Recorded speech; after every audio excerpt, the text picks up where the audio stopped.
Magandang araw sa inyong lahat. Narito na ang pinakabagong weather update ngayong Thursday, February 19, 2026. Ngayong araw, titingnan natin ang lagay ng panahon sa iba't ibang bahagi ng bansa. May mga lugar na makakaranas ng pagulan dahil sa shear line at pag-uusapan din natin kung may potential ba ng posibleng bagyo na mabubuo ngayong linggo base sa ibinigay na forecast ng PAGASA. Kung gusto mo na lagi kang informed sa lagay ng panahon, huwag kalimutang mag-subscribe dito sa channel. Sa kasalukuyan, dalawang pangunahing weather systems ang sabay na nakaaapekto sa bansa. Ang una ay ang shear line na nakafocus ngayon sa eastern section ng Mindanao. Ang pangalawa ay ang northeast monsoon o amihan na nakaaapekto sa Luzon at Visayas. Kapag amihan ang dominante, mas ramdam ang malamig na hangin at may mga panandali ang pag-ulan na kadalasan ay light rain sa ilang lugar. Kapag shear line naman ang aktibo, mas tumataas ang chance ng mas tuloy-tuloy na pag-ulan at paminsan-minsang mas malalakas na buhos. Kaya hindi tayo dapat kampante dahil pwede itong magdulot ng flash floods at landslides lalo na sa mga lugar na mababa, tabing ilog at sa mga komunidad na nasa elevated areas. Una nating tutukan ang mga lugar na direktang apektado ng shear line dahil dito nakapwesto ang mas aktibong pag-ulan.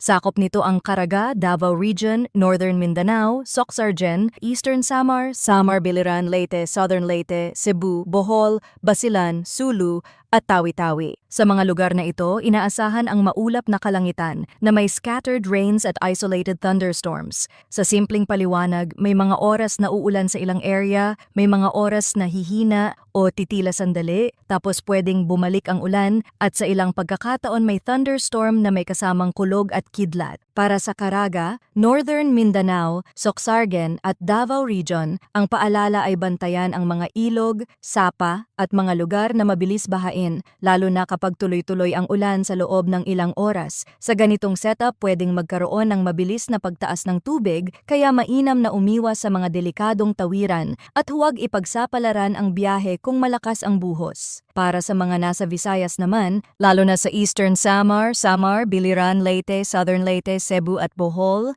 maging alerto rin dahil ang sunod-sunod na pag-ulan ay pwedeng magpalambot ng lupa, magpataas ng risk ng landslide sa elevated areas at magdulot ng baha sa low-lying communities. At para sa Basilan, Sulu at Tawi-Tawi, mag-ingat sa biglaang thunderstorm at malalakas na buhos ng ulan dahil kahit isolated ang thunderstorms, pwedeng mabilis ang epekto sa mga lugar na mahina ang drainage, lalo na kung sabay ang malakas na ulan at mabilis na pag-accumulate ng tubig. Mula sa shear line areas, punta naman tayo sa mga lugar sa Luzon na makakaranas ng pag-ulan dahil sa amihan. Sa Cagayan Valley, Apayao, Kalinga, Mountain Province, Ifugao, Aurora at Quezon, inaasahan ang maulap na kalangitan na may light rains, sanhi ng northeast monsoon o amihan. Sinasabi sa forecast, wala namang significant impact ang inaasahan, pero kahit light rains, huwag kalimutan ang practical na pag-iingat, lalo na sa mga bulubunduking lugar tulad ng Cordillera areas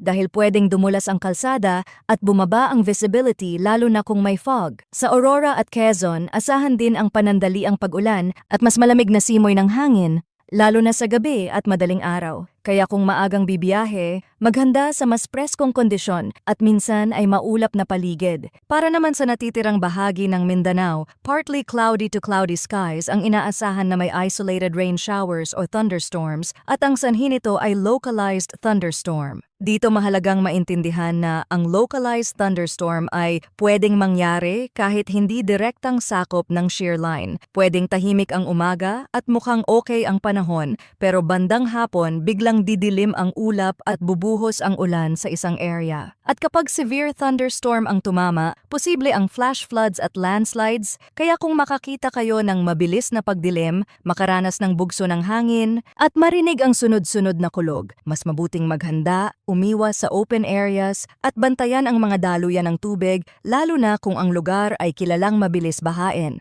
Para naman sa Metro Manila, natitirang bahagi ng Luzon at natitirang bahagi ng Visayas, partly cloudy to cloudy skies ang inaasahan na may isolated light rains, sanhi ng northeast monsoon. Ayon sa forecast, wala ring significant impact. Ibig sabihin, madalas ay panandali ang ambon o light rain lang. Pero sa Metro Manila, kahit light rains pa yan, pwedeng bumigat ang trapiko at dumulas ang kalsada. Kaya maglaan ng extra time at mag-ingat sa pagmamaneho. Sa iba pang lugar sa Luzon at Visayas, asahan ang mas preskong hangin at paminsan-minsang light rains na maaring magdulot ng madulas na daan pero hindi inaasahang magbibigay ng major impact ayon sa forecast. Ngayon, tingnan natin ang hangin at kondisyon ng karagatan dahil mahalaga ito sa mga coastal areas. Para sa Luzon at sa eastern section ng bansa, inaasahan ang moderate to strong na hangin na mula northeast. Ang coastal waters dito ay moderate to rough, na may taas ng alon mula 1.5 hanggang 3.4